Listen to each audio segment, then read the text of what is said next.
and welcome to Movies, Films, and Flicks. I am Mark Hoffmeyer, and joining me is a man who is currently surrounded by a plethora of dwargies. It's David Cross. What's going on? I really like my army. They do a lot of things for me. Yeah, they're cooking, they're cleaning. If I get bored, I tell them to go skate. I just want to watch them. None of them can actually skate. You know, they fall a lot, but it's entertaining. You have little zip lines around your place now? Yeah, definitely. Wow. Yeah.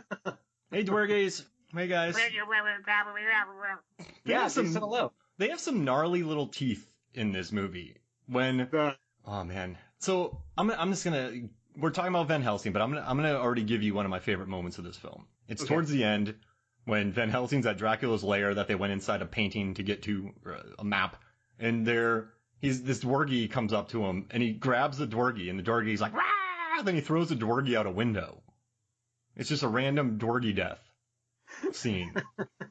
And they're strong. Yeah. They're holding back the werewolf easily when they put him in that chair. Yeah. They're dwarfs, essentially. Yeah. I mean, they're just strong. Dwarfs are known to be strong. Yeah. I just love the dwargies in this. And their suits, the costume designer gave them beautiful suits, but they kept lighting on fire. So, literally on set, they kept popping out like, another dwargy's on fire. And then you have to put them out immediately. Yeah, that's one of the great bits from the director's commentary that the dwarves, he just made them up because they needed other people around, and they had to find a monster to make it fit. And I was like, oh, that's cool that you just found some dwarves. You're like, yeah, they're dwarves. They're German dwarves. I love it. And then also on the commentary with the actors, you had Richard Roxburgh, you had Schuler Hensley, and Will Kemp. Richard Roxburgh would be doing a scene as Dracula, and I can't even recreate that accent. I have no heart. But he said that occasionally he'd be doing a line, and then you'd hear, poof, and then you hear, ah, and they would tell him to keep working because everything was so expensive to reset, and then you'd hear, poof, like a fire extinguisher putting one of the dwargies out off screen. So, like that's what the set was like. No one got injured, whatever. No one got hurt. But I just love that. He's like, yeah, I had to keep doing my lines, and I'd hear this fire extinguisher in the background. Just taking this dwargy that was on fire out. It's bonkers. Well, before we get too far into this, let's talk about, this is our last of the Universal remakes, official Universal remakes. It's a sad day. It is, yeah. We've gone through at least the first movie of The Mummy, Wolfman, Dracula, and now this mishmash of all three. Oh, and so the only thing that's really keeping me going and not being depressed about this, because I've really enjoyed this series, is we still have the League of Extraordinary Gentlemen coming. And that feels like it belongs in this world. So for me, I'm kind of in denial that we're about to be wrapping this up, because we're not doing Mummy Returns. I don't want to do Mummy Returns. Do you want to do Mummy Returns? I mean, I want to watch it, but I don't think we need to. I don't think we need to go back to it. I mean, it's just The Mummy, but not as good. Yeah, basically. But okay. So I want to tell you something. So today on our walk, and I've really enjoyed this. In our last episode, we did a ranking of what we've watched so far. And on our walk today, I was talking to Megan, my wife, who's on the show occasionally, and I asked her to rank these 5 movies. And she right off, she said Mummy 99. You shouldn't even include it because it's 99. Then she said Wolfman. Mm-hmm. And then she just sat there and was like, can I just put the other ones at 5? Like all 3. Dracula Untold, The Mummy, and this one. And I thought that was a funny statement because she loves the other 2. And so I want to know, we still have League, right? We'll lump that in, but it won't be, I want to know your ranking real quick. Okay, so my number 1 is The Mummy. It's not even close. Yeah, it's by far and away the best movie of this grouping. Followed by, I believe, The Mummy with Tom Cruise. Then it is Dracula Untold. Am I missing one? Am I missing one in here? Wolfman. So no, okay. So it's the Wolfman, then Dracula Untold, then Van Helsing. Van Helsing is at the bottom of the list. I don't want to rip into it. I know a lot of people dislike this movie, but there's a lot of fun things that we can talk about. I mean, this is a blank check movie. Yeah. And just so I get this on my head, when I was watching it, I was like, what is going on? I don't understand any of these choices. And then when I listened to the director's commentary, it all clicked. The studio was just like, yes. If you walk into a room, he's like, I want vampires. Yes. I want 15 stages. Yes. I want dwarves. I want them to walk upside down for no reason. I want bad hair. I want just like anything he wanted. He was like, he got it. And it's really impressive. Like, that's the one thing that I do really like about this film is that he went 9,000%. And I love that. It's very over the top, and it's very singularly driven, and I loved it. And he walked in after Mummy made $415 million worldwide. With inflation, we're talking dang near double, right? Then he walked in with Mummy 2, $435 million on a decent sized budget. And he had made the studio at that time $900 million plus DVD sales. We're talking another easy 200 million. I mean, 80. Let's see, The Greatest Showman has sold I think 80 million in DVDs and that kind of stuff. So that came out 2 years ago. So imagine how many The Mummy sold. I mean, that was one of the biggest properties on DVD. So he had so much clout, and they said, okay, here's $165 million to.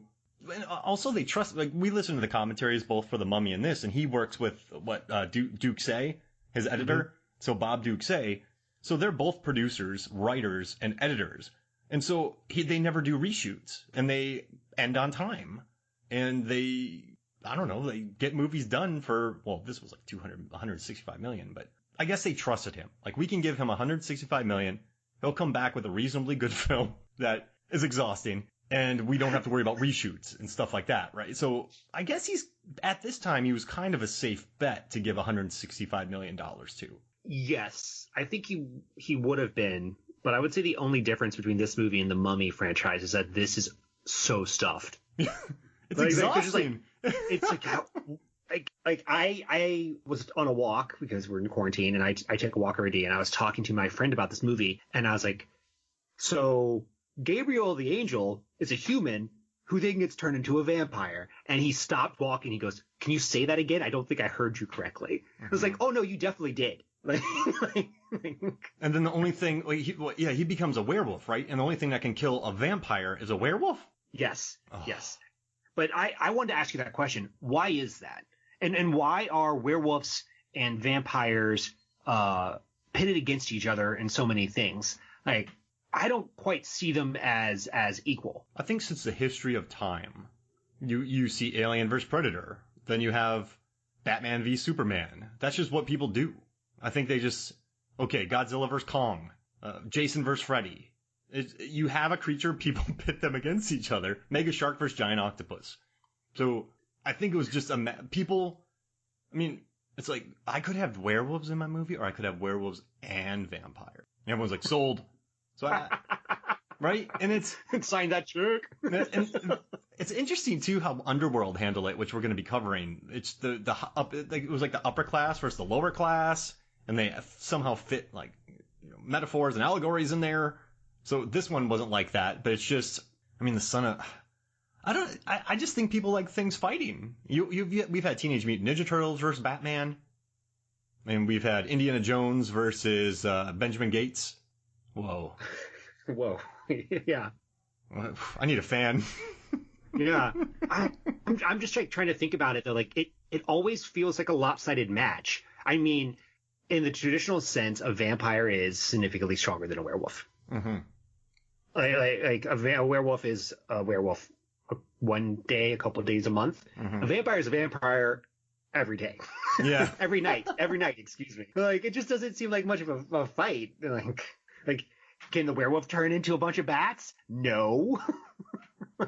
I like what they did in Underworld, where if Luke Evans' Dracula Untold fought a werewolf, it'd be Smush City. Like, bats would pulverize it. But in Underworld, when they lost their machine guns, the werewolves were the better fighters, correct? Mm-hmm. They were stronger. So I like that.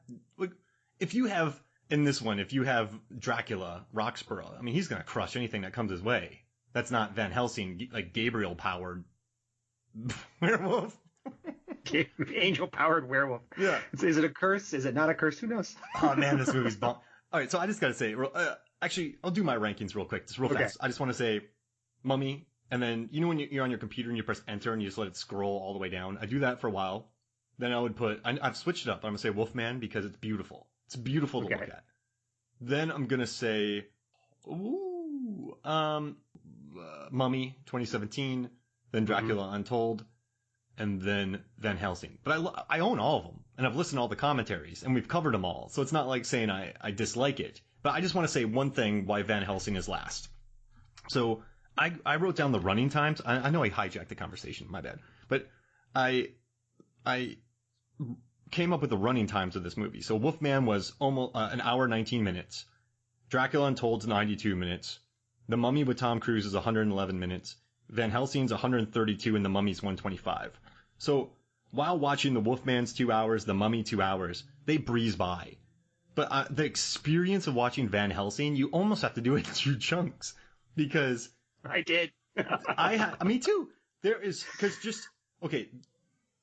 so much. This movie is on Red Bull. I mean, the amount of territory it covers and the amount of history that's thrown at you, it's exhausting. And so none of the other movies exhaust me. So that's why I put Van Helsing last, because it's just, it's bonkers. So I guess if I'm quoting, How Did This Get Made, you know? Oh, yeah, Jason Mantzoukas. Yeah, exactly. This is an episode they covered this one too. But see, how did they do a lot of research about Sommers and how he purposely went over the top and no. They just ragged on it. Yeah, they ragged on it. It's been a while since I listened to it, but yeah, they have it. They can either have like good episodes or the episodes they just tear it apart. So I would, if you're into this movie, I would not listen to that one. It's just they rip the shreds like the werewolves rip their skin off. Yeah, which I think is really cool. I think it's a great concept. Yeah. It's new. Yeah, exactly. Okay, and also I just got to say 2 things. I love what's okay. I watched about, I don't know, months ago. I was at my in-laws' house. Actually, before all this, like all the quarantine started, I was up there. They have a house, and the last half hour this movie was on, and my father and I were watching it, and we had a couple beers, and I was like, what is happening? If you just put the last half hour in this movie on, it blows your mind because they're flying on electrical cables. There's one-liners that are basically 3-liners to kill people. It's insane. But wait, where was I going with this? I had something good. It's just I don't know, man. It's just a bonkers movie, and I love it. It's just a fun time.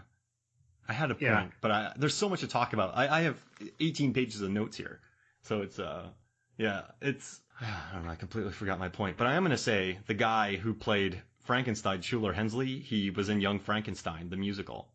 Mm-hmm. He played Frankenstein. Yeah. I would say every actor made a choice in this movie. Yeah, and they trusted Sommers on this. I mean, the vampire brides in the background just wailing and moving. I mean, it's so heightened. Everything about this movie is heightened. Ugh. Yeah. So here are just some general impressions I have of it. I think those all center in our conversation. Like right off the bat, I was like, I'm kind of into this. Yes. I was into the opening scene of Van Helsing / Gabriel Van Helsing. I have no idea what his name is, fighting in Paris. I thought that was a legit fun scene. And I was like, oh man, everyone thought this movie is not very good, but this is awesome. And then after that scene, I was like, wait, is this supposed to be like a James Bond, but in the 1700s? Like, what's happening?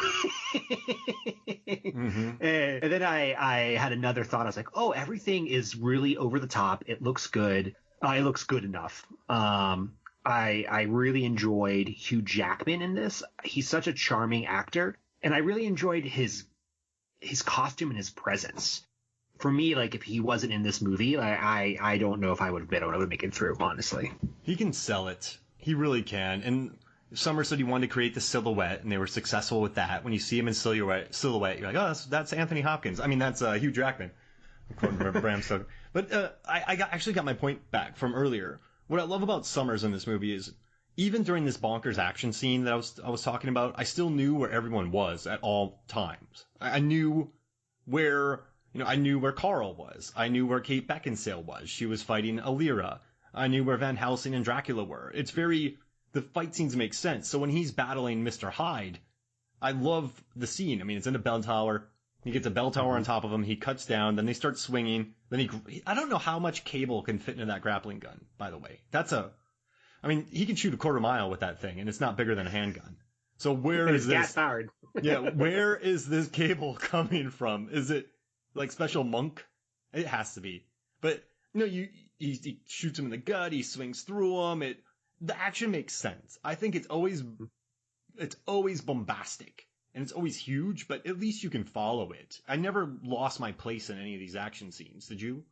No, not at all. That's a really great point that I hadn't thought of until you start speaking about it. You do understand what's going on in terms of the action. You don't always understand what's going on in terms of the plot. Yes. Yeah. Yes. Because okay, so there's parts of this movie that I don't understand, and I don't understand Dracula's motivation. Like, he wants to bring back baby bat vampires. Yeah. Because his wives are sad.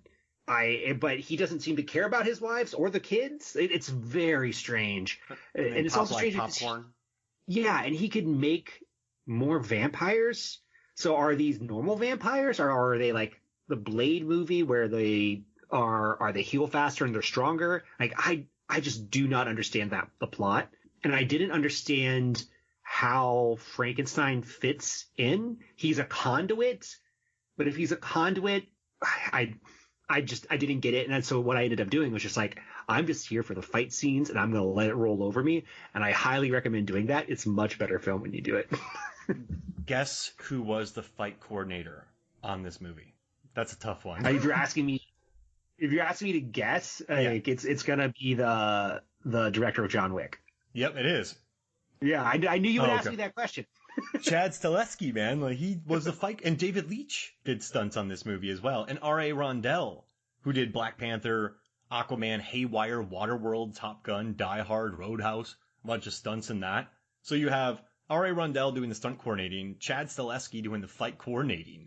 I mean, that's a pretty legit lineup right there to be taking care of all these brawls. I mean, this movie had the best that money could buy, I would say at the time. And watching these fights, I was thinking this, and you may call me crazy, but I kind of thought, like, the world, I don't think they deserve Kate Beckinsale. She's been crushing it in the Underworld movies. I loved her in Love and Friendship. I thought she was really good in that. Total Recall was insane. She was basically the star of that movie. But there's scenes where she's just running around in the background, and Sommers was talking about how she hated her wig, but she knew how to kind of, like, work the audience. But she's good in this. It's just, I just dug the fights, and I dug the silliness of it. Carl. Okay, can we talk about Carl real quick, played by David Wenham? Yes. Oh, Carl. How did you feel about that scene with the woman he saves? Very awkward, very strange. Like, I didn't understand when he was like, I can have sex and I saved you. It feels coercive. Yeah. Well, it's kind of, it's nuts. It's coercive, right? Maybe, I don't know. She obviously said yes to it, and then she looked happy, but it's just creepy. That's not an endearing trait to a character, I would say. Yeah. I mean, again, this goes back to the choices. It feels like they wanted to lean into the camp and didn't quite do it 100%. They got like 70% in. And if they would have just turned it up a little more, it could have probably been a really fun, weird movie. Oh, yeah. And right now it's like a partial action movie, a partial comedy. It's dripping with erotica. Like, it clearly wants to be a fanfic erotica. Yeah. And there's these strange moments where it just felt like Sommers was like, I want this to happen, so it's going to happen. And a key moment of that would be right at the end of the film. This is going to be a huge spoiler, but Kate Beckinsale dies. She gets knocked into a sofa. Why is there a sofa there? Like, it's like a lab, and there's a random, really nice sofa there. And it just kind of feels like that, right? It's like, if you take individual pieces out and you look at them only in, like, close up, they're pretty cool. It's like some really cool concepts, but you just keep pulling out, and there's like another one and another one and another one, and they don't all line up. There's like a thin plot, but it's again, I don't want to hate on this movie because there's some things I really like about it. But it's a strange beast. And I saw this opening night at the theater, and I remember walking out, and I was just like, what did I just watch? I asked the same thing. I felt very tired. And, audiences asked that too. So this movie only had a B cinema score, and it opened up with almost 52 million. That's big. But then the next weekend it dropped 60% to 21. Then it dropped to 10. Then it dropped to 5, 2, and then 1. So in the course of 6 weeks, it went from 3,575 theaters to 1,000. So this movie did not get good word of mouth from it. Yeah. What were people expecting, I guess? Maybe they were expecting something more serious? What were people expecting with this movie? Well, let's just be honest. They were expecting something in the vein of The Mummy. And all the pieces are there, but it's not as breezy, and it feels overstuffed. And the villain, frankly, the villain's not there. Like the Mummy character in the Mummy series makes it. Like he is terrifying, and I don't find this Dracula terrifying. I find him like dad bod Dracula. Yeah, I just don't get what he's doing, and he could be super terrifying, but he's not. And I'm like, oh, Van Helsing has to kill this guy. This should be chump change. He was, the actor he ended up marrying, the one who dies when she goes steaks. He married one of the brides in real life. Okay. I want to go back to Kate Beckinsale when she has her death scene. The actors went, oh, they actually stuck with that. Like, so the actors were surprised. In the commentary, they went, oh, he did it. Like, I didn't think he was going to do it. They were all... It's a weird ending. Yeah. It was, it's a funky ending. But you're right. This is a movie... So I was reading through what critics were saying, and people called it dopey, relentless, campy, escapist, moronic, abomination, empty calories. Sommers made a pop... Oh, it's too full. But it's fun. Right? This is the spirit's there, I guess. Yeah. I can pinpoint the moment it tipped for me. Like the moment when they had to get Frankenstein to Budapest. That scene, that was the tipping point. I was like, why are they going to Budapest? Like, here comes like I said, like individually, that's a cool scene. It's a cool concept. But at the tail end of like 4 other fights, and then you still have 40 minutes left, and I was just like, this is just, you don't need to do this. Do you think there's almost too much because they didn't really even need to make that trip there. They could have gone to another castle. I love the idea of the castle. Like, they capture Frankenstein there, right?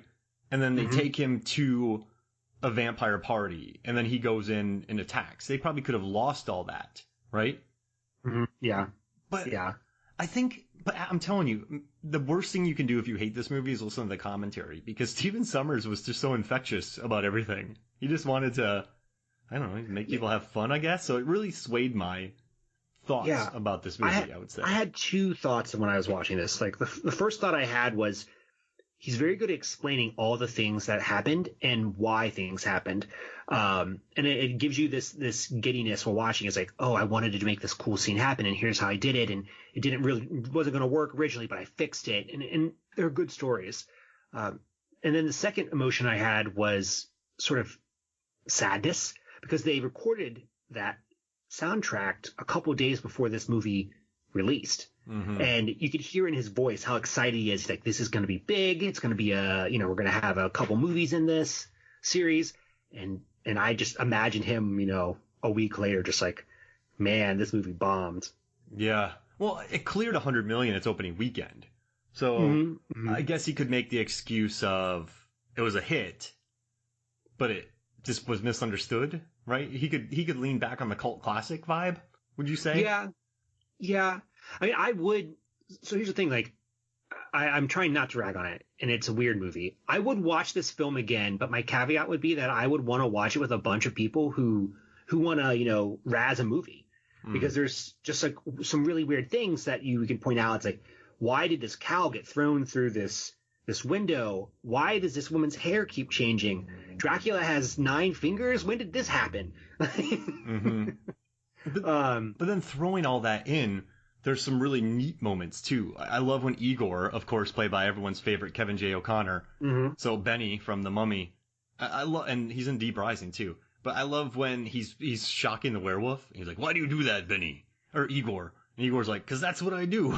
It's just, He's so good. Like, that's so a great line, isn't it? I love that line. And just so when Megan would walk in and just get confused when Frankenstein's singing, I want to exist. I mean, just belting songs out. The opening cinematography, though, by Alan DeVoe. He did Empire of the Sun, E.T., The Color Purple, and then a production design by Alan Cameron. He did Starship Troopers, and then a bunch of movies we've talked about: Mummy, Hollow Man, Willow, and Showgirls. By the way, Verhoeven guy. But the beginning looks beautiful. Those 3 minutes, and I love the shot of. I like the gravedigger. He was creepy, and I liked him. It was weird. I was sad he died. Yeah, he was cool though. He made him sit in the coffin, and then the beginning, that opening shot. The dude just has a cool face, I guess. He looked really good in this kind of a period type film. I dug it. Yeah. I don't understand why they killed him. Unless it was supposed to be homage to like a gravedigger in the first Frankenstein movie, but I'm not sure. He got wiped out. And real big question for you. So if Kate Beckinsale died because Valken dies, if she dies, does that mean her family, they're just stuck in hell and purgatory, which is real because the devil is real? And then in the laboratory where he goes, where he meets Cardinal Jeanette, played by Alan Armstrong, and then he meets his Q, Carl Q, played by David Wenham, there are people there all different. It looks like there's Indians, there's monks, it looks like it's all diverse in there. Different religions are part of this group. So does that mean all their gods are real? Yeah, that's $1 million question. Yes. yeah, they all exist at the same time. Because the devil's real. The devil is the devil is a devil. There's a devil. And a guy can get a spear gun through his belly and be fine, Mr. Hyde. So there's just would you want to live in this world? This place seems crazy. Oh, well, probably not in vampire infested Transylvania. Yeah. In Paris, maybe it'd be better, but there's probably a lot of other things happening that we don't know about because this movie's so big. It does a lot of world building. There's probably they're probably having Jack the Ripper's going to show up.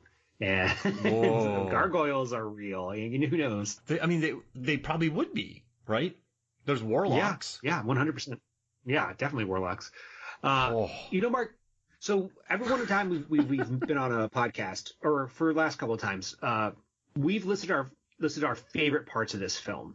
And I think that I really want to talk about a couple scenes. Yeah, let's do it. We've covered one of them. So my number 5 is just how absolutely bonkers this film is. Literally bonkers. It just 1 to 100 right off the bat. It's legit bonkers. I appreciate, and I so much appreciate that because I can respect having a vision and pushing to that vision and seeing it through to the end. Oh, and he did. Oh yeah. And that's I think why I appreciate it. This does not feel like a homogenized, big budget safe fest. This is Stephen Sommers given a blank check. Right? You did this. It is. You 100%. And sure, maybe he misfired a little bit, but movies that are this insane, that are this jam packed, that try this much to please people, I don't know. I think they maybe should be applauded as opposed to hated, if that makes sense. Yeah. He needed someone to say no, but then we wouldn't have ended up with something that's weird. You're right. He needed a no man. But he has the same cast. Mm-hmm. He had the same the same crew from his other movies, and they were just yeah, we're totally into this. Backflip. Sure, we'll put a backflip in. No reason, do it. Cow through a window. Yeah, let's do that. My favorite line. Too bad, so sad. Oh, yeah, sure, put that in. Well, I love it so much. And so one time on set, the werewolf guy, Will Kemp, just went, that'd be cool to show how strong I am if I could just flip a table. And so when they came back, they had already set up, and he could just flip the table. He's like, wow, I'm on a huge movie. But also, the special effects director on this started on Deer Hunter. Listen to the Award Wieners movie review podcast. David is the co-host of that. They just recently covered the Deer Hunter. But he also did Tombstone, Born Legacy, Fast 5, Captain America. He's on Yellowstone now. Then Thomas Fisher was doing the special effects. Special effects, you already know this, but for the listener, they're the stuff that's rigged, that's practical, the explosions or the rigging and all that kind of stuff. They had Thomas Fisher did Titanic, True Lies, Batman Forever, 13th Warrior, First Blood, Last of the Mohicans. And then the visual effects was done by Christian Alsman, who had worked on Attack of the Clones, Rogue One, Ready Player One, Munich. Bonkers, man. And then $165 million. Add some inflation, that's $200 million. And no one said no to him. So he had the best in the business, and no one saying no. Can you even think of a movie that's similar to this? Like, you just do whatever you want? Like, what's another one John that even Carter, comes close? I would say. Oh, yeah. Lone Ranger. I haven't seen Lone Ranger. John Carter is a pretty rough watch. Yeah. I would say Shyamalan's, like, The Happening. That's interesting. I haven't seen The Happening. Oh, it's beautiful. And a lot of people make fun of it, but I love it. So then there's, let's see. I mean, there's Spielberg's 1941. Yes, Spielberg's 1941. Yeah. I would say when just think of people at the height of their power. Silence by Scorsese. Yeah, I think that there is. But that's what I love, man. You can trace some of these Van Helsing-esque movies, the Happening-esque movies, 1941-esque movies, to just blank checks and total autonomy to make their own film. And you know what's interesting about 1941 and movies like that? People still talk about it. So, I mean, he did something right, I guess, because it's insane. Which well, I mean, we're covered on your podcast. So yeah. Hey, can I tell you my number 5? Yeah. It's when all the babies that are born, they wipe out an entire village. By the way, brutally.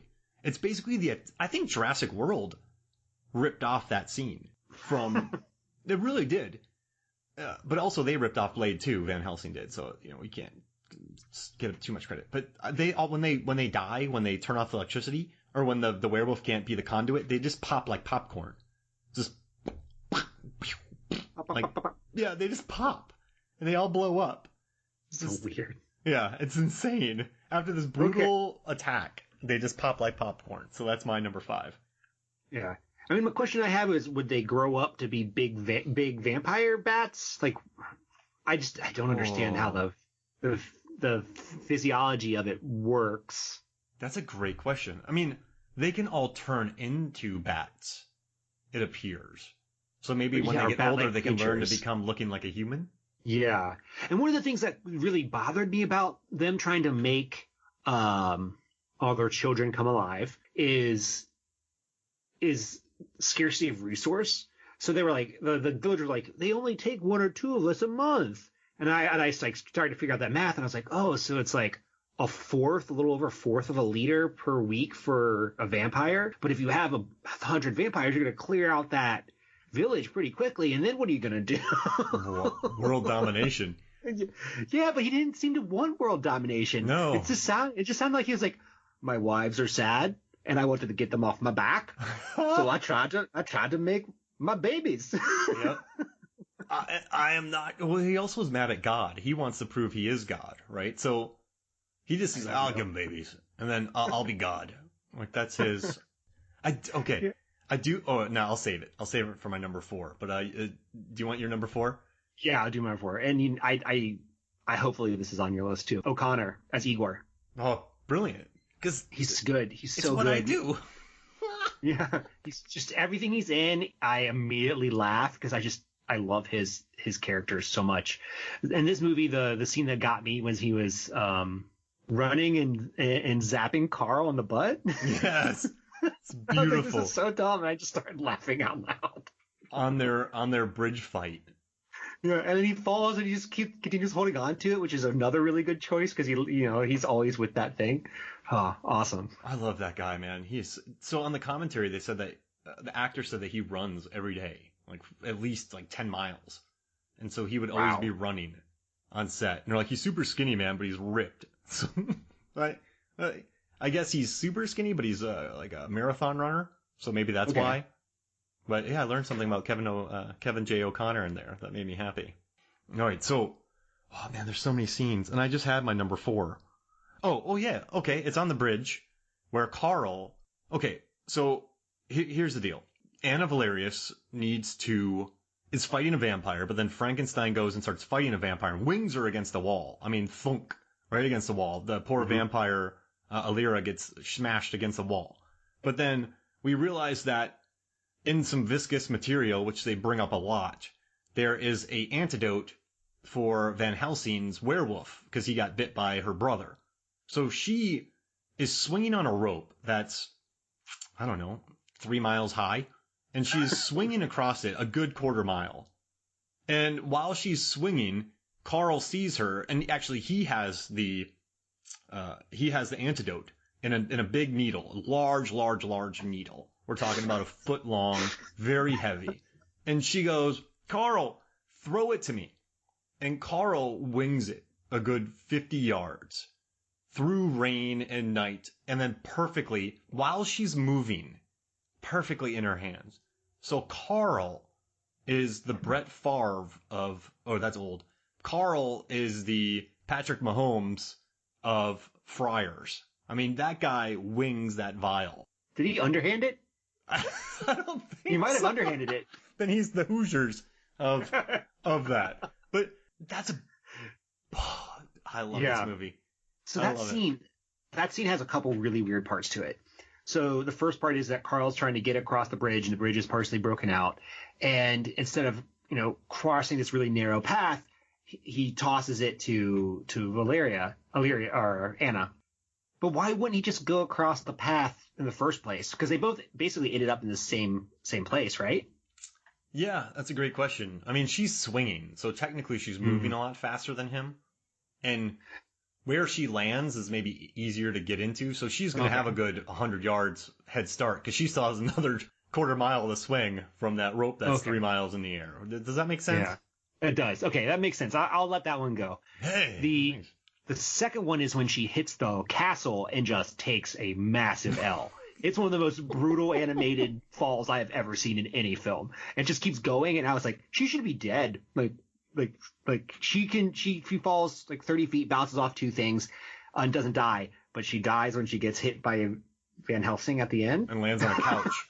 And lands on a couch. In this movie, she whaps against trees. She's picked up constantly. Her legs are never disjointed from being pulled around. She's dropped far distances and caught and smashed and smacked around. But yeah, it falls off. I mean, gets whapped around carriages. But yeah, the chair death. Maybe it's armoire. Oh yeah, armoire death. Okay. Maybe the hit got her. Maybe he crunched her with the punch. All right, so my third, we've chatted a little bit about this, is the costume for Van Helsing. I think it looks really good. I think it's reminiscent of Solomon Kane, that old pulp character. Yeah, absolutely. So I dig it. He is really unique. Like when you saw him walking on set, you knew who this guy was. So yeah, I don't have a lot to say other than like, good job. Looks real good. I mean, it looks beautiful. And the costume designer in this was big business. So the costume designer was Gabriella Pestucci. And so she has a huge, she's won an Oscar before. She did The Age of Innocence and The Adventures of Baron Munchausen and The Brothers Grimm and The Name of the Rose. So, I mean, she has been just, Les Miserables. She did Dangerous Beauty. I mean, Scarlet Letter. So, I mean, she knew what it was, I guess, to be this is her wheelhouse, I guess, is this movie. Yeah, no. What's so strange, but like Van Helsing stands out, but I don't think the other characters stand out that much. Mm-mm. Anna does a little bit with the corset, but not really. It's just Van Helsing. Whenever you see him, you're like, okay, there he is. But everyone else can sort of blend in a little bit. That Cirque du Soleil thing that they had, Beckinsale's dress though is cool. I mean, blood red. Yeah, I mean, that's a good design in there. But yeah, they just stuffed her in corsets for most of it. Yeah, but Jack, I mean, I love the hat. I tell you what though, they were right. You have that silhouette, and you could recognize it anywhere now, I guess. So you would know Van Helsing. So Sommers was successful in that regard. And also Solomon Kane. Solomon Kane, that was played by James Purefoy in a movie. I don't know if you saw it. No, I haven't seen the movie. Yeah. No. And Purefoy, man, I'm on screen with him, man. I had to wrestle with him in The Following. What? You didn't know this? Yeah. So I worked. Oh man, I worked on. So I've been thrown into a bunch of movies I was working on, but I was working on The Following, the pilot, and they were shooting in Atlanta, and then they ended up moving it to L.A. or New York if it got picked up, because a lot of pilots shoot in Atlanta. It was cheaper at the time. So I was on set, and they cast these two tiny cops, And Purefoy's a big dude. Bacon's tall. Bacon's about 6 foot. So they're like, this isn't going to work. So they put me and the stunt coordinator in as cops. And I got double pay, which was awesome. But they said to me, all right, Mark, here's what you got to do. Purefoy is wearing real handcuffs, and he is handcuffed to the table. You have to run in, unhandcuff him, take those handcuffs, attach it to his waist, and then carry him out. And so I'm thinking, okay, I can do this. I spent 8 hours that day running in and unhandcuffing him for real, like for real. Handcuffed, attach it, carry him out. I just gave up towards the end, and I just kind of stopped attaching it because no one saw it on screen. But at the end of the day, the creator, I guess Kevin Williamson was like, hey man, like what was the deal with those handcuffs? It seemed tough. I'm like, they were real. And he was like, they were real? I'm like, yeah, man. Like I think I was just drinking a cup of coffee, just acting depressed because it was a long day. And he's like, oh, you did a great job then, because they were mad at me for most of the day, but then they realized that I was using real handcuffs all day. So I'm 0 degrees from Bacon, because in the following, if you watch the end of the following that show, you'll see me as a cop who runs in there and carries him away. So that's I guess if you want to, yeah, deal with the handcuffs. Wow. Yeah, that was a gnarly day, man. So that's my. I wasn't trying to see. I thought you knew that story, but I didn't know that story. That's amazing. I'm 1 degree I'm 0 degrees from Kevin Bacon. I've been on screen with him. Yeah. So we're never gonna do a Kevin Bacon off because you're gonna win. Yeah, that's right. That's right. And also she did Penny Dreadful too, man. I love that show. So it's really good. Beautifully designed show to do. So wait, that was your 3, right? You've had your 3? Yeah, that was my 3. Oh man. Okay, so I'm gonna go with this when we first get introduced to Dracula in color, when he explodes from the glass and then moves up and he's screaming. But what my number 3 is when he jumps in the air and does that hand flip where he lands you know what I'm talking about? Where he has the hand up in the air. Yeah. And it's just bonkers, dude. It's just, you're watching like, what? Oh, that's a choice. And I love it. And he's like, I have no heart. They're like, have a heart. But then he's like, I have no heart. So he can't feel anything, but he can get angry. That doesn't make sense. But that's my number 3. All right. Biology doesn't make sense in this movie. Yeah, you're right. Okay. I guess this would be my number 2, is the cow toss. There's no reason for it to be in the movie, but it's funny. And the cow lives. Funny. Like, you're like, yeah, the cow lives. They don't kill the cow. Cow's on the second floor of a building, and it's out of nowhere. But I laughed. It got exactly what it wanted out of me. I mean, they threw this. I mean, so they attempt to kill cows, and they kill 2 people a month. Yeah. I mean, it sounds to me that they just don't understand that you could keep some people hostage and drain them. Even the real Dracula from Bram Stoker's Dracula knew that. He's like, I'm not going to kill Harker. I'm going to just keep him around for a little while. And like same with the woman, the friend in London. He's like, I'm not going to, like, you got to just be smart about this. Lucy, right? Lucy. Yeah, Lucy.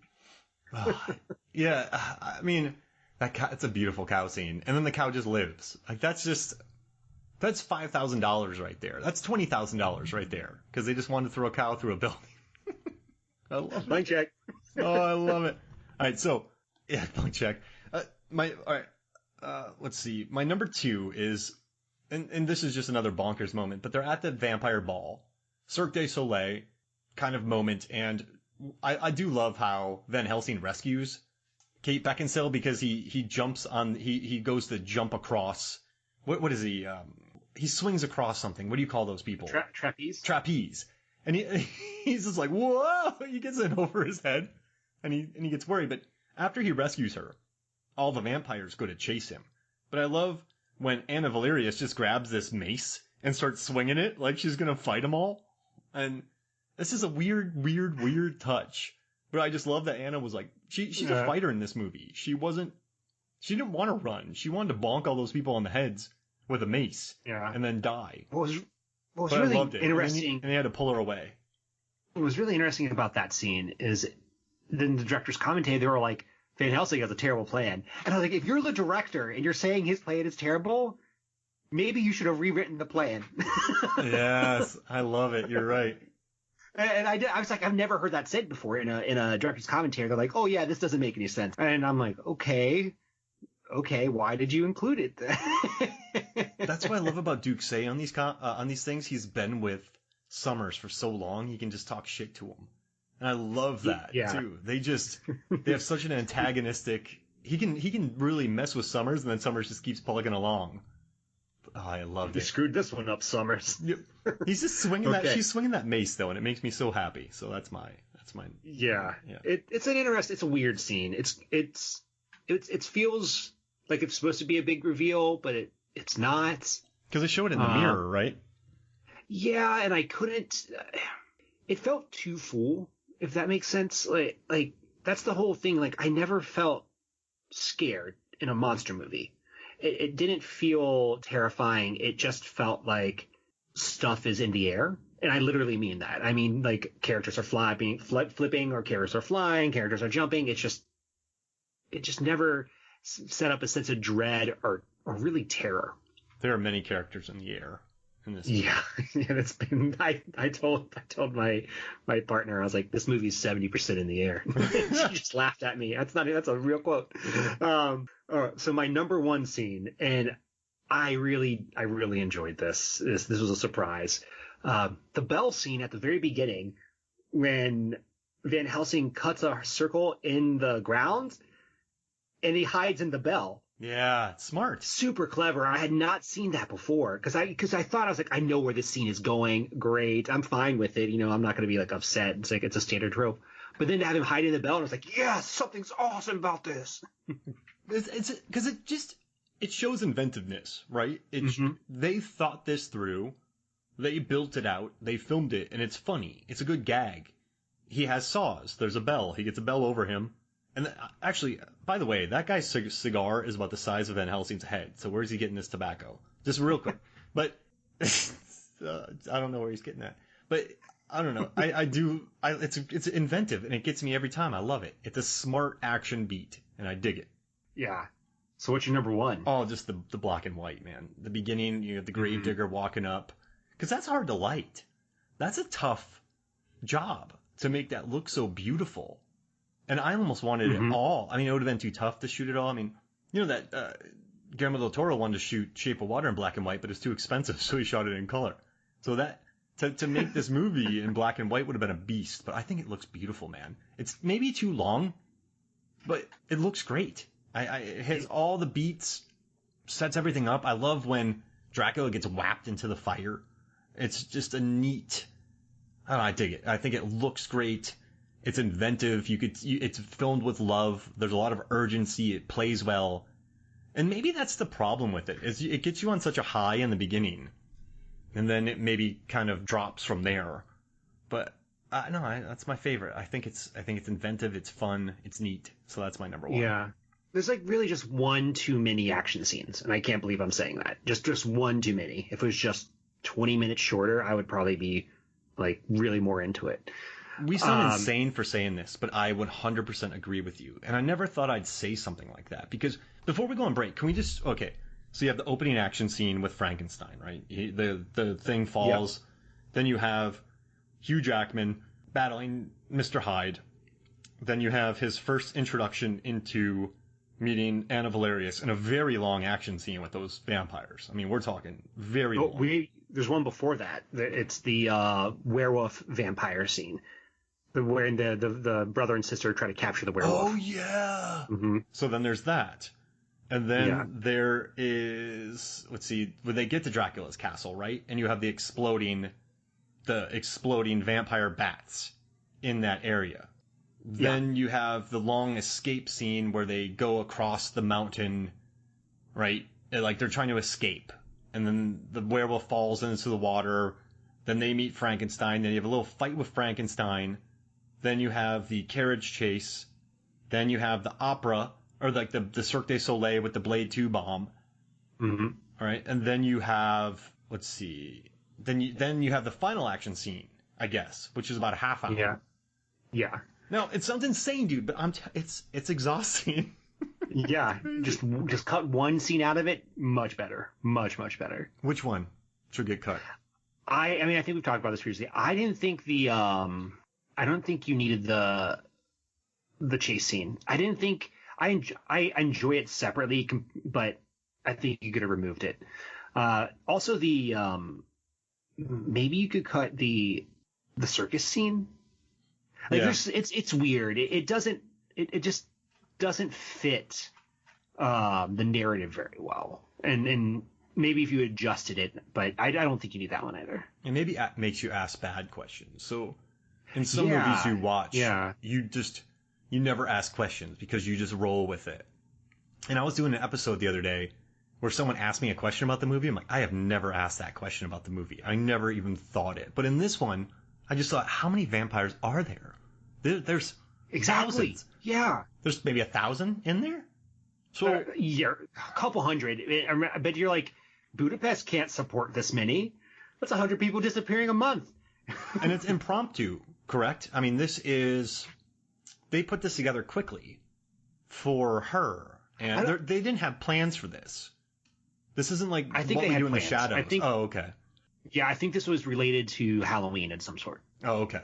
Even though I don't think, I mean, Halloween technically that part of it didn't exist in, so it was like solstice or something. Like, it was like some reason for them all to be there.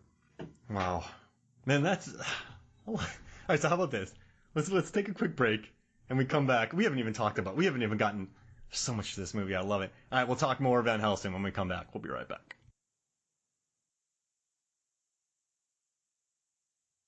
Welcome back to Movies, Films, and Flicks. And David, I know you have something in store for me, but I have a couple things in store for you I want to surprise you with. All right? So, Okay, I'm excited for this. All right. So, I have a couple things in store for you. So, we've been doing this really neat thing recently where we did Tom Cruise or Tommy Wiseau, or we did Luke Evans or Carl Urban. I'm going to drop something on you real quick. And I kind of want to get I just want to see like your thoughts on this. So I'm going to do Kate Beckinsale or Mila Jovovich because they are the preeminent action badasses of our time, I would say. I mean, we have Ripley, Sigourney Weaver, we have Sarah Connor, but those are more isolated to several films. I want to go with the two that have made big blockbusters out of movies aren't really critically acclaimed, but they've really found an awesome niche, right? Mm-hmm. So yeah. All right. So here we go. First movie, Wonder Woman, Mila Jovovich or Kate Beckinsale. Oh, that's so hard. All right, before I answer this, I'm going to say that I am a Mila Jovovich stan. So, I think you need Kate Beckinsale in that role. I think she has the ability to be an extremely strong actor and thespian in a way that Mila Jovovich does not. That doesn't mean I dislike Mila Jovovich, but I feel like Kate Beckinsale can bring a wider range of emotion. Watch Love and Friendship, her and Chloe Sevigny. I love that movie. They're so good together. Mm-hmm. Yeah. All right, so you're gonna say Kate Becks? Yeah, we go with KB. Oh, KB. All right. So they're making a new Halloween movie where they need a new Laurie Strode. Are you picking in like around like a different type of Laurie, like a Halloween H2O-esque film? Are you going Kate Beckinsale or Mila Jovovich? I'm going Mila Jovovich, 100%. I don't. Oh yeah, yeah. There's no. For me, there's no question about that. Like, you're right that Kate Beckinsale and Mila are action stars to some extent. And I feel like I want to see Mila Jovovich just wail on the shape. I mean, like, that would be amazing. I'm like, that's all I want to see. I'm done. You sold it. Oh, I love it. Okay. They're remaking The Frighteners, but they want, instead of having like a male lead, I'm just saying in general, they're not doing it. But instead of having like a male lead in it, they're gonna cast a female lead to be the detective, like the fake ghost detective. Do you do Mila Jovovich or do you do Kate Beckinsale? Okay. I think I go with Kate Beckinsale. Yeah. I mean, initially I was leaning towards Mila Jovovich, but I feel like Kate Beckinsale has done more lighter comedy-ish stuff, and The Frighteners is tongue-in-cheek. Yeah. She can nail that. Yeah, I can't name too many like full comedies that Mila Jovovich has done. I mean, like Fifth Element has comedic elements. And Zoolander was just so over the top. Yeah. So I think it's KB. Okay, and lightning round. One Flew Over the Cuckoo's Nest, but Mila. with Mila. No, that's 100%. She's just can be. She has more of an imposing presence on the screen. That's really interesting. Yeah. Did you hear any of those that you thought were completely off base? I think you nailed all of them. I just, oh man, because remember when Jamie Lee Curtis goes on the offensive in Halloween H2O? I think that's a beautiful scene in that movie. But just Mila, she would go flying everywhere. I know. She's like I'm gonna just put this side of my foot on that side of your face. Yeah, Mike will be running away from her. Oh, I love it. I know I had to jump it on you, man. But I wanted to see what you'd pick because we got to give love to these two, man. They've been crushing it for 20 years, more than 20 years.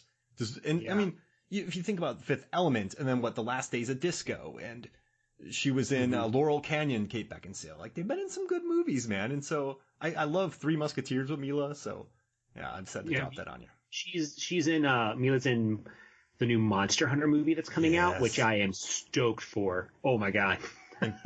In The Perfect Getaway, she's very good in. I don't know if you've watched that. Timothy Olyphant, Steve Zahn. I haven't. Chris Hemsworth is in it. It is a really good thriller, man. It's worth watching if you haven't checked it out. Okay. You should put it on your Award Wieners Instagram and do a should I watch this, yes or no. Yeah, I can do that. I mean, we're recording on a Thursday. Tomorrow is when I usually release my weekend watch. So for everyone who knows, I usually put a movie up on Fridays and I watch it over the weekend and then write a review on it on Monday. And my audience usually helps me pick what it is. So yeah, that sounds pretty good. We'll chat about that offline to make sure I get the right one. Cool. This is more of a promotion. Follow him on Instagram. I love his page. You'll love it too. So I just wanted to bring up your Instagram. Yeah, mostly for that. It's at Award Wieners across every social media platform. I don't know how I ended up. I got it. I'm very lucky. I got it. So I have a either or for you as well. It's Hugh Jackman or Ryan Reynolds. Ooh. Okay. So Harry from When Harry Met Sally. Wow. It would have to be Reynolds. So really? Yeah. Whoa. I think, you watch The Proposal, I just think Reynolds fits that. I like Jackman a lot, but I just don't. Okay, you look at Tom Hanks in that movie, you look at Billy Crystal.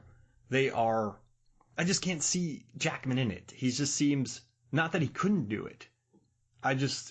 He's funny, but the banter, the back and forth, I just see Reynolds pulling that off better, I guess. Because Reynolds has a weird thing where the dude's good looking guy, super ripped, but he can also play kind of a dork somehow. Okay. So I think that's why you do that. Jackman, I don't know if he could play a dork, like Kate and Leopold, which is directed by James Mangold, by the way. But I don't know. That's just what I think. So that's my okay. Yeah, I think you talked me into it because I initially was going to go 100% Jackman on that. He's charming in a way that I feel Ryan Reynolds isn't. They're both funny, but Hugh Jackman's just like slightly charming, and Ryan Reynolds feels a little absurdist. But I don't know. But I think you talked me into it. I think Ryan Reynolds is good there. You smart man. Okay, number 2. Dom from the original Fast and Furious. Oh man, it would have to be Jackman. Yeah, 100%. 100%. I agree with you. Because as much as I like Reynolds, he's not. And this isn't a slight. I mean, I've watched all of his movies. The voices, I think he's really, really good in. But I just don't see him being a mentor, I guess, or a. I mean, he could probably beat me up, but I don't see him being physically scary as Jackman could be. So I'm going to take Jackman on that. Yeah. Okay. Number 3, Forrest from Forrest Gump. Wow. It's got to be. Wow. I don't know the right answer to this one. I don't have one. It can't be Reynolds. It can't. it would have to be Jackman, right? Yeah. I can't. For me, it would have to be Jackman. It would have it has to. Forrest Gump would have a lot of one-liners. Yeah, exactly. If it was Ryan Reynolds. Who would be Jenny? Kate Beckinsale or Mila Jovovich? Kate Beckinsale. I love it. No, I don't know. Jackman could do it. Okay. Without going into self-parody, I would say. Yeah. Okay, so this is one I think I know this answer. Wesley from The Princess Bride. Cary Elwes had an earnestness to him. I didn't see a lot of sarcasm in him in that. Or he was never Jackman. Yeah, wow. I thought you were going to pick Reynolds with that one for sure. No, because, all right, so think about him in Blade Trinity, or think about him in Six Underground, or even his Deadpool days, right? He's a very good actor. He can lead romantic comedies. He's been in some of the biggest. I mean, The Proposal was gigantic. But the way I see Wesley was more like romantic, was more, was less sarcastic, was more earnest, more like, so I think it's gotta be Jackman, because he can do funny, but then he can also deliver those lines in a non-sarcastic, earnest manner. So I'm gonna take Jackman. Okay, so this is my last. Mila or Kate? Mila. Oh. Because I want her in more things. Yeah, that's right. Okay, this is my last one. Marty McFly from Back to the Future. Let's see, Marty McFly. So in that movie, Marty McFly, wow. Let's see. So he's in a band. He's doing that. That's heavy. Pull off the wonder. I can't see Hugh Jackman on a skateboard, so I gotta go Ryan Reynolds. That's my decision too. I literally went to that decision. I was like, Hugh Jackman doesn't skate. Ryan Reynolds. That's the weirdest thing we've probably ever thought. But that's my decision right there. He could not do it. I think that's it. Okay. Yeah, that was a very hard round. I congratulate you. I believe you passed. Man, that was good. Who plays his mom, Kate or Mila? Oh, I think that's Kate. I think it's Kate. KB, yeah. I mean, Mila would just show up and beat him up. Yeah, she wouldn't let Biff do that to her. Exactly. Oh, I love it. No, all right. So now we just got done with that, but we also have one of our staples of when you and I get together, we do a weird draft. And so since this movie is about a hero with a hat, we talked about doing a hero with a hat draft that we could come up with our best five. So you want to do that? I do. Okay. Do you want to go first or second? Okay, can I go first? Or do you want to go first? Absolutely go first. Yeah, there's no way you're going to pick my number one. So I'm taking Brad Pitt from Moneyball because he can pull off a visor. Oh, yeah, that's a good one. That was on my initial list, and I took it off. I just, who wears visors good? Maybe Paul Rudd could wear a visor? I don't even know if he could. Very few people can wear them. Did he wear a visor in Forgetting Sarah Marshall? It's been so long since I've seen that movie that I don't know. You see that visor and you're like, that belongs there. So that totally belongs there. That's my hero with a hat. Is my first one. It's Brad Pitt and his visor in Moneyball. Okay, my number one overall pick is Quint from Jaws. I have that right here. I knew it would probably be on your list. I didn't think you would get it number one because his hat is formed into essentially a triangle. It's the craziest fold I've ever seen. It's just a cadet hat with just folded in half. It's really crazy. And it's been on his head for the last 20 years. Minimum. Oh, I love it. No, so right beneath Moneyball, visor, Brad Pitt, I have Quint Jaws. Okay, I'm good. I almost picked the other hat too from that movie. Hooper. Hooper, yeah, I almost picked that hat, but I went with Quint because I like it better. Now, this one, it seems a little weird, but I'm taking Peggy Carter from Captain America because you just think of the hat that she wears. When you think of Peggy Carter, you think about her red hat. So yeah, you got to have Peggy Carter in there because she crushes that hat. Haley Atwell crushes that hat. Like that. Yeah, I like her. That hat doesn't wear her. She wears the hat. And I think it can be the other way around. Like you watch the movie Next with Nicolas Cage, that hat wears Julianne Moore. in Event Horizon, that hat wears what Jolie Richardson. In other films where there's silly hats on people. So that hat wears them, but Peggy wears that hat. So that's what I'm picking Peggy Carter from Captain America: First Avenger. Okay. So this is heroes. So I have a hat that I want to pick, but I can't pick it because the guy is not a hero. We'll give one villain. Want to do one villain hat or no? We can do. No, let's stay with heroes, but I'll tell everyone what it is right now, just so we know this was. I was thinking about this. The panel hat from Fifth Element. Yes. It's such a weird hat that it's a lot of fun. Well, I'm gonna throw out Rose the Hat from Dr. Sleep, real quick. Oh, that's so good. Yeah, I love that movie so much. It's excellent. So good. That's a big episode. People love that episode. That's a popular one. Sorry about that. I'm gonna go with the police hat from Fargo. It's so good. It's so good. Marge. Yeah, Marge. Let me write that down. Marge from Fargo. She looks perfect in that. That's a great pick. That's a great pull. Oh man. All right. So I'm gonna take this one's weird, but I'm gonna go with Silent Bob from Jay and Silent Bob Strike Back, or Clerks, because all he does is wear that hat backwards. And he's a hero. He becomes a hero. He is. And I looked at that one too. That hat's him. That is him. So I am taking Silent Bob from all of those movies. Speaking of silhouettes, my number 3 is McReady from The Thing. Yes. With that cowboy hat's amazing. That's already picked. That's beautiful. That's a huge hat. He had no say in it. He showed up on set, and they just put it on his head. Good for him. Like it's iconic. Oh, I love that hat. Oh man, perfect pick. What a great pick. I'm jealous. Beautiful. All right. Okay. So if I leave out a hat, I think people are going to be very angry. But, oh man, this is tough, dude. This is tough. Oh. I mean, is it the one we're both thinking of, like the number 1 hat of all movies? Yeah. Yes. But I'm not. Oh yeah. I mean, all right. 1, 2, 3. Over the top. Oh, you did. You. I thought you were going to go with Indiana Jones. Oh no, that's too easy. Like that, I wanted over the top because you take the hat up front and you just flip it around the back. So that's a great pick. That's on my list as well. So here's a story about that. Recently, I watched Cliffhanger for an episode of my podcast. We're doing a nostalgia episode it'll be out by the time this plays. And I used to watch Cliffhanger a lot. And he has a hat on in that film, Stallone. Mm-hmm. And it's a kind of cool hat, but it led me down this weird path because I was like, how many hats does Stallone wear in movies?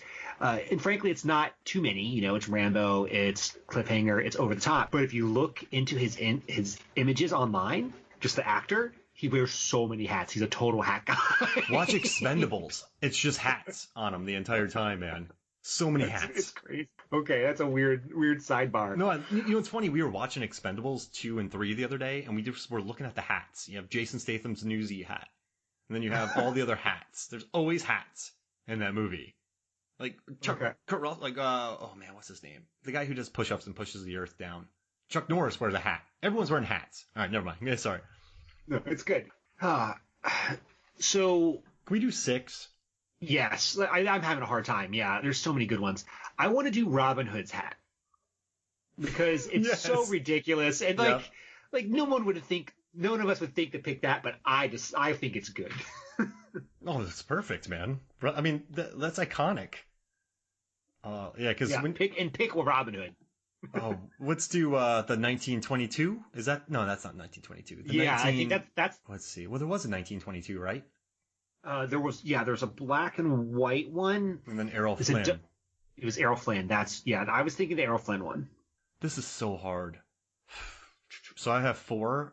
Okay, I guess I'll just do. I don't know if we'll pick this at the end, but I just love Denzel's hats in Two Guns because you never really think about Denzel with hats too much, but he's wearing a hat the entire time in Two Guns. It just makes me happy, and Bill Paxton's in it, so I'm gonna give him that. And we chose to leave out westerns, by the way, just letting everybody know. We could do one western, but we chose to leave it out. Limit it. Yeah. Okay, so this is one I want your opinion on. Raiden's hat from Mortal Kombat. Absolutely. Yeah, it feels very iconic. Oh yeah, Christopher Lambert. Yeah, he counts as a hero. You know he paid for the entire rap party in that movie? That dude's awesome. Yeah. Anderson loved him, by the way, man. They said that he just came in and crushed it and everyone loved him. And then he went to Thailand for free. He didn't get paid because he's like, I'm not going to shoot all my scenes in LA. It looks stupid. So he flew out there and just like for free, did all his scenes out in Thailand. That's amazing. That's amazing. If anyone gets bored, I just wrote a huge 25th anniversary piece about Mortal Kombat for Rotten Tomatoes. So go read that. I think you'll maybe like it or leave a terrible comment thrashing it in the comment section. You mean a fatality, you mean? Yeah, exactly. Oh, man. Okay, so I have my last pick, and I'm going to let you do it. I'm going to let you pick Ernest P. Worrell from the Ernest movies, because he's always wearing his hat, or Short Round from Indiana Jones. All right, so here's the thing. I don't know if either of us are going to pick Indiana Jones, and we are going to get a lot of hate for that. Well, we'll just say not too obvious best hats. Okay, so I have a vested interest in Ernest P. Worrell. Not only did we do an episode on him, did I dress up like him for Halloween, I wear that hat I bought for Halloween on a daily basis because now I just have a Ernest hat, a white Ernest hat I wear around. Oh, I love it. So it's going to be Ernest. Okay. And then, I mean, Short Round's strong. It's just... Yeah, it's a great one. It's a strong one. Yeah. All right. So I got my picks. Okay. So this is going to be an audible. You remind me of this hat when you talked about Christopher Lambert, which got me to think about Highlander, which got me to think about, I believe it's Corsair. Is that his mentor's name? Mm-hmm. Who shows up with the bright purple hat in Scotland. Yes. Sean Connery. It's so good. Oh, what a great hat. And the Kurgan. It's so good. What a good film. So I got to leave out here. I have Unbreakable. The cap that he wears, I love that. And then I also have Wayne's World cap. Yeah, that's a good one. Yeah, the ones I left out was Sherlock Holmes deerstalker cap, and then Jesse's hat from Toy Story. Yeah, that's strong. All right, so we're going to keep... Okay, MacReady's first, correct? Yeah, 100%. No problem. Okay, so we're going to do... We obviously got to do that. So we're going to go MacReady. Yeah. Who else is there? I really like Peggy Carter's hat. Yeah. I think it's so iconic for that character. Our hat squad. Our non-obvious hat squad. I love it. All right, so Quint, I mean, that's you can't out Quint, right? Yeah, perfect. Yeah. The saltiest hat in the world. Oh, I love it. All right, so we're going to go Quint. So we have Peggy Carter, Quint, and MacReady. Yeah. And then we also have Ernest P. Worrell, Stallone, Raiden, Corsair, Robin Hood, Moneyball, Silent Bob, and Denzel's hats from Two Guns. This is so hard. Say it one more time for me. Ernest P. Worrell. Okay. Stallone over the top. Raiden, Corsair, Errol Flynn, Robin Hood, Moneyball, Visor, Brad Pitt, Silent Bob, and Denzel hats. I feel like Stallone from Over the Top is spot on. You know what I mean? Mm-hmm. Like people know that we would pick that. So if we're going to do a non-obvious one, we shouldn't pick it. But if we want to lean into like the best hats in movies, you have to pick it. So it depends on which direction we want to go. Let's do non-obvious hats. Okay. So, I mean, is Quint an obvious hat? I don't know if Quint is an obvious hat. Because when I did my research, it showed up on like one article, but not more than that. And MacReady never popped up. What about Marge? She's a non-obvious hat, right? Yeah, she's absolutely non-obvious. Can we take Marge? Yeah, let's take Marge. Right. And she has two good hat moments in that. She has the knit hat, and then she has her police hat. I love it. So we have Ernest, obvious hat. Stallone, obvious hat. Robin Hood, he goes with the hat. So Silent Bob is associated with the hat. So we have Robin Hood, Corsair. We have Raiden. Who do you think should get who should get the final hat? Oh, it's so hard. The hat that I love the most is Corsair's hat because it's so ridiculous. Mm-hmm. I think the hat that's more iconic is Raiden because when he first looks up at the camera, and it's a very good scene if you played that game. But for a non-obvious one, it's Corsair. Okay, let's do Corsair. So we have the 5 that we picked are Corsair from Highlander, MacReady from The Thing, Marge from Fargo, Quint from Jaws, and Peggy Carter. It's a good list. Oh, I love it, man. Yeah, that was fun. That was good. One quick thing that we haven't covered yet and I want to talk about. So I love in the Mummy commentary when Stephen Sommers is complaining incessantly about the extras. But in this one, he doesn't. He loves the extras. And the extras are really good in this movie. It made me pay attention to the extras more. And I really dug, like, there was not one extra in this movie that pulled me away from it. I don't know if you had that experience. No, I didn't have that experience. I mean, my general takeaway from listening to the was that he was riding high. He was 100% sure that he had made one of the best movies ever. Yeah. Like, and he was like, everyone did great. I will say though, if you're looking to make films, I think Sommers is really good to listen to though, because he talks about all the flying cameras that they had, that they set up like an NFL game to never again have the Scorpion King happen to them. I love how they talked about the wetsuits ballooning up in the water when Kate Beckinsale's dress blew up. I like that there was supposed to be a scene on horse, but they didn't have enough time, so he just stood Beckinsale and Hugh Jackman there and filmed them real quick. And it's just, I like how there's a scene where Van Helsing's supposed to knock her out, like punch her, and they're like, wait, our star is knocking a woman out. We can't have that. So then he sprays her. But I think it's a really good, it's like a film school in the commentary, I would say. Do you agree with that?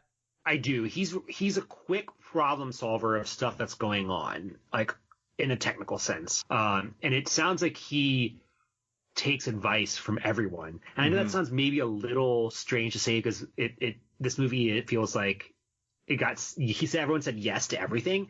But once the script was ready and he was shooting, I feel like he was taking advice from people on how to make these wacko scenes work. Yeah, and people suggested something, like, yeah, let's do it. And he seems very yes. But I do think what I like about him is he thinks, I think why studios liked him, and he hasn't really made too much since then, but he knew when to cut scenes. So never once in this movie didn't go over, which blows my mind. With the amount of wire gags in this movie didn't go over schedule, which they did like one day of reshoots. And for a movie this packed, it seems insane to me. But I think that's due to he had a horse riding scene, but he knew that would take too much time, so he just plopped him on the ground and had him talk. Like, this is a guy who, I don't know, I love his style. And the more I listen to him, the more I listen to Paul Anderson commentaries, Paul W.S. Anderson. I like them more. I love hearing about them. Like, they aren't pretentious enough to be like, my movie should stand on their own. I would buy every Scorsese Blu-ray if he just talked about the Steadicam shots or the blocking. Like, he doesn't have to discuss the meaning. I just want to know about the lighting ideas during Raging Bull, if that makes sense. So, I get it, yeah. I love that. I love what they're talking about in this movie. And the little, like, Sommers was talking about the butt scene with Hyde, and he's like, the producer's going to hate this. But then the producer laughed, and it kind of made him more human, I guess, even though it's a weird shot in the movie. But I don't know, man. Weird shot. And they're complaining. They were laughing about the wigs in it. Like, they straight up said the wigs were ridiculous. So the more I listen to this movie, the more yeah. You know what I'd love to? He had a blank check. He made this movie. Then him and his editor just sat around making fun of it and saying different things. Like, that's, I don't know, man. I dig it. Like, and after this, he went and made G.I. Joe, which made over 300 million worldwide, which is doubly as crazy as this one, I will say. It's been a long time since I've seen that, but I do remember the running through the city in the power suit scene, and I was like, what is happening? And for some reason, the ice sinks and blows up the facility, which is bonkers. But it's just, I don't know, man. I love listening to the commentary on this movie, and even though I put it at 5, I like how audacious it is, and I like how different it is compared to any other thing I've probably ever seen, I would say. Yeah, I completely agree. This is out there. Wacky, bonkers, sometimes incomprehensible. It's all the quadrants, and that's why I recommend watching it with friends who are into appreciating, I guess, just like weird choices.